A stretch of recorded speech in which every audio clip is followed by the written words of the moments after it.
Hello, everyone. My name is Megi, and today I'm really happy to welcome you to the next video within the YouTube series on basics of research and marketing.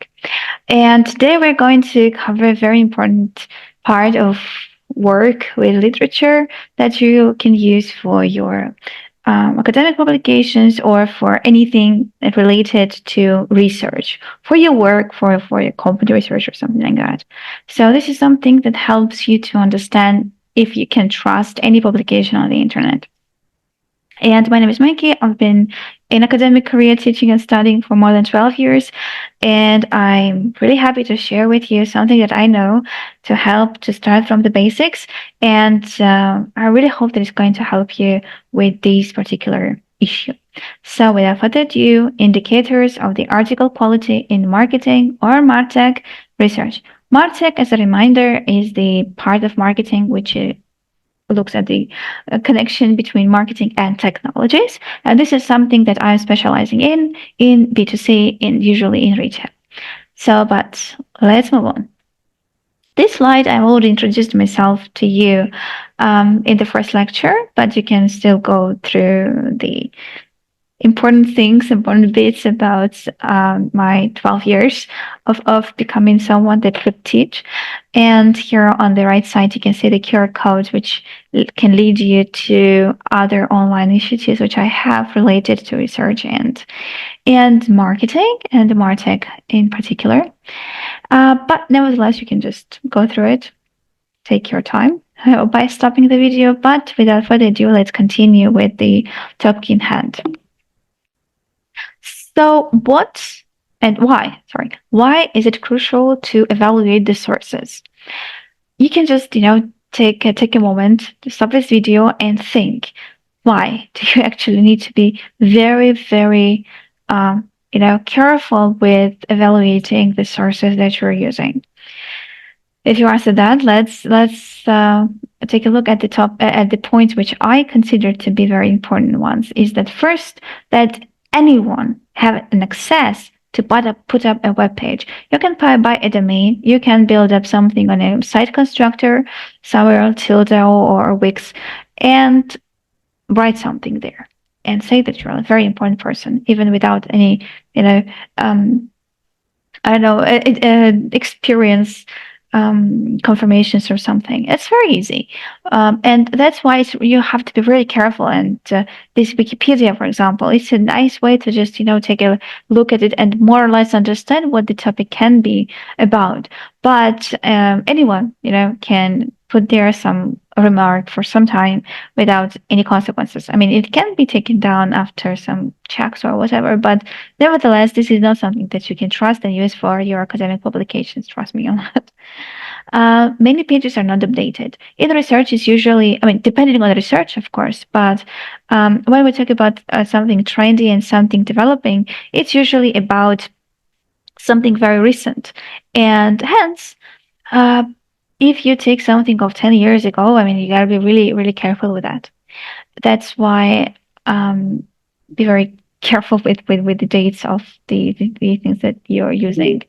And no quality control on the internet. If you take the paper or some information from the source that went through some, blind reviews, or you trust the source, you trust the organization, or you trust like the research method that they're using, or something is suggested by your scientific supervisor or your mentor, but still be very careful with that as well. You certainly need to be aware of the fact how you can ensure that there is some sort of a quality control that you personally can conduct on the thing that you get from the internet. And here I want to answer two questions. First, how do we evaluate the quality of academic publications, and how do we evaluate the quality of other types of publications, right? Academic publications like articles, papers, manuscripts, conference proceedings, and other types of publications like reports, statistical graphs or something like that. All right. So when I talk about academic publications, we consider articles publishers. So there is a set of the publishers. We're going to cover them in one of the of other videos. These publishers, they are, they go through the blind reviews. They get the editors notes in that. So it's very careful, very careful consideration of each and every research paper, in majority of times. But nevertheless, this is something that we can trust as researchers. Then number citations. Usually, when we want to use a paper, it can be a very fundamental one. It can have like more than 2,000 citations or something like that. And that's why it's interesting and nice to put it in the core of your research. There is something that's been there and it's trusted by plenty of other researchers.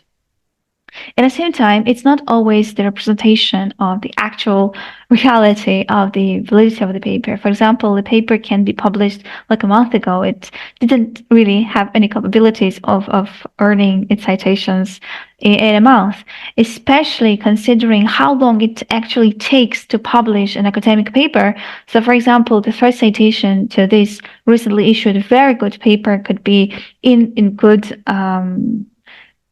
circumstances, could be like in half of a year or something. So that's why it's important to correlate the number of citations with the date of this paper has been published. Reviews. It's usually more about conversations when we have it on the books and manuscripts. They can have reviews and some sort of understanding of the fact that this book has been was read, understood by someone else, and it can be used based on the good sides and bad sides, like positive or negative ways of this paper of this book actually is received by the audience, specific audience. The journal reputation is very strongly correlated with the article's publisher. So it's nice to know which publisher has a set of journals.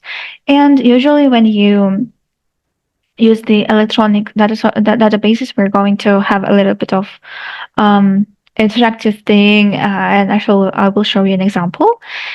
So journal reputation certainly has a strong impact on the papers that you're going to get, whether they are in classical formats, whether there's really properly evaluated and went through and, cared through the, results, like sources of the research and all that. And articles, sources, of course, what do these articles refers to and whether the sources are trusted. So if any source is Wikipedia, I would certainly not trust that paper in particular. And author's reputation can also be easily identified if you search the academic databases, the citation databases like Scopus or Web of Science. Usually there is accumulation based on the author, which can also be identified through the author's code, identification code, or ORCID, which is also very important for the researcher, or through the H index, which also shows the level of activity of the researcher and the numbers of citations their paper are getting. And when we talk about other types of publications, this is a little bit more difficult, and it has to be very carefully applied to what use this source for. But as the secondary data source, we discussed secondary and primary data sources in the prior video, so you can check out the YouTube playlist. So publication source, so for example, if you have McKinsey & Company, if you have Statista, if you, for example, see an article on Forrester, usually it's something that can give you a very nice glimpse on what's going on there in real life. And also this is something that can help you to navigate through the real life things that are happening on the market. So recency, of course, this is also based on what you're researching, but nevertheless, it's better to trust something that's new. And sources, obviously, if they have to have the sources, if it's like accumulating article, or it also needs to have the sources in terms of the research parts, like research methods, who are the respondents, if it's like statistically based insight or something like that. But let's take an example. And I wanted to show you an example of the quality check of the academic publication. So we have this first box. And I decided to use the Google Scholar because not every one of us has the access to like to the fullest to the databases on articles, and Google Scholar is one of the most approachable and applicable and accessible tool for us to actually learn about articles that exist there in the scientific world. So what I used here is personalized recommendations as the keyword, because that's one of the key terms of my research. Marketing as the domain, because I know already that personalized recommendations are very broadly used in medicine, in medical field, and therefore I wanted to eliminate the medical parts and medical topics. So I used marketing, and I wanted to see articles because they are very often conference proceedings, and I wanted to take a look at the articles. As you can see here on there, I have the list of results, and also on the right side, it's possible to see where you can actually have an access to the PDF format of the paper you're looking for. And I started with this one, a personalized digital marketing recommender engine. So this publisher on Science Direct is a very reliable one. And here you can see that this paper is not accessible as the PDF, downloadable one, unless you have an access through your institution. Otherwise, you'll have to purchase that. But nevertheless, you can take a look at the concepts, at some sort of interesting sources that the paper is using, and think whether you really need to either purchase or search for it further. And also you can see here that this paper that's published in the Journal of Retail and Consumer Services was published in March 2020. And it is cited by 93 authors and 93 papers. And this is a very nice result, if you ask me. Also, you can take a look at the authors and see what do they do. So, for example, you can either click here if the system allows, or you can use the author search. And here you can see the identifying codes here, ORCID, and also the one which is specific for Scopus author identifier. See other documents and what are the citations and papers and all that. But please also be very, very well aware of the fact that sometimes when you use the author search, authors can have similar or the same names and surnames. So please be very careful with affiliations and the papers that can represent that that's certainly who they are. So another thing which I have here is another paper as an example, contrasting perspective, practitioner's viewpoint of personalized marketing communication. As you can see here, it is also very strictly, hidden, and I have to purchase that. But nevertheless, you can navigate through the open access articles, papers that are available at the trusted publishers and journals. Emerald Insight is one of them. And here you can go through like the open pages or the journal issues and find something that has the open access issue or open access papers. And here, for example, I clicked on this one, on issue number 13, the open access one. And for example, I took the first paper. And of course, you can see here that there are 8,000 and something downloads, which shows that it's accessible and nice. But it doesn't really show whether this paper is actually of a high quality and can be applicable. However, it's really difficult to be a judge of that because it's just May 2023, so it didn't really have a chance to make the full circle of being cited. But anyway, my intention of showing you this is to show you that it's not that easy to find the number of citations usually. You can use the Google search, Google Scholar, but nevertheless, you can go back to Scopus, select one of the authors. For example, in last example, I showed the first one. Here is the second, and you can compare affiliations. So you can see that the affiliations are the same, so the author is the same. I mean, there's one author here, but nevertheless, if there is a case, there are several. So this format of Scopus actually restricts you to the information that you can get, but you can click on the author here. And for example, you don't really understand that this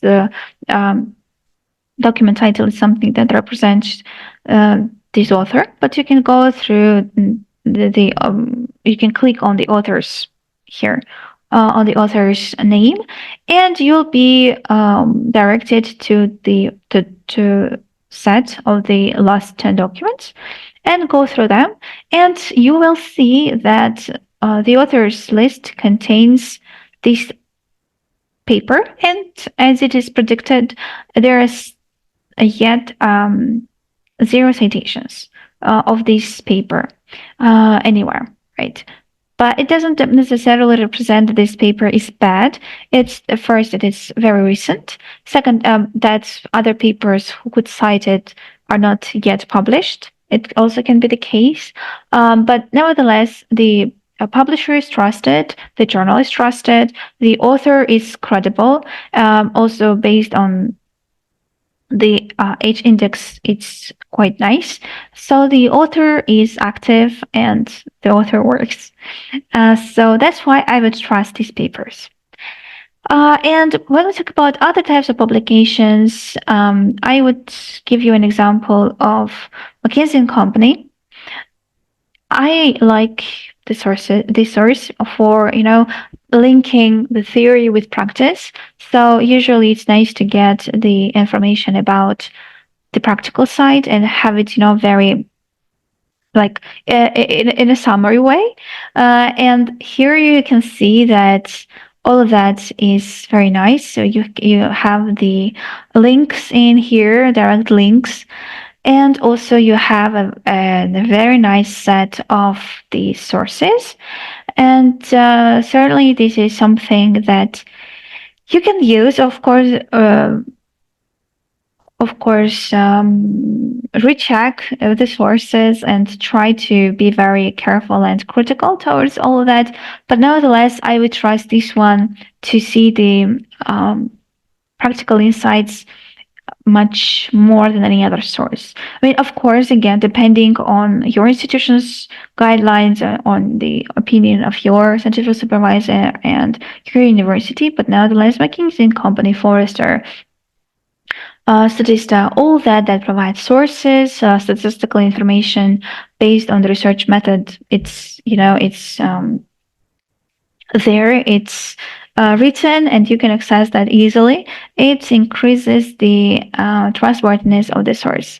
And for example, news. With news, actually, I'm very, very careful because when we have BBC News, CNN News, local news, that they can be moderated, they can be censored. That's why it's based on the market, based on any other thing, right? So it's really important to be aware of whether you actually need it, how you can ensure that it's objective. So you need to compare the description of the same event from different perspectives.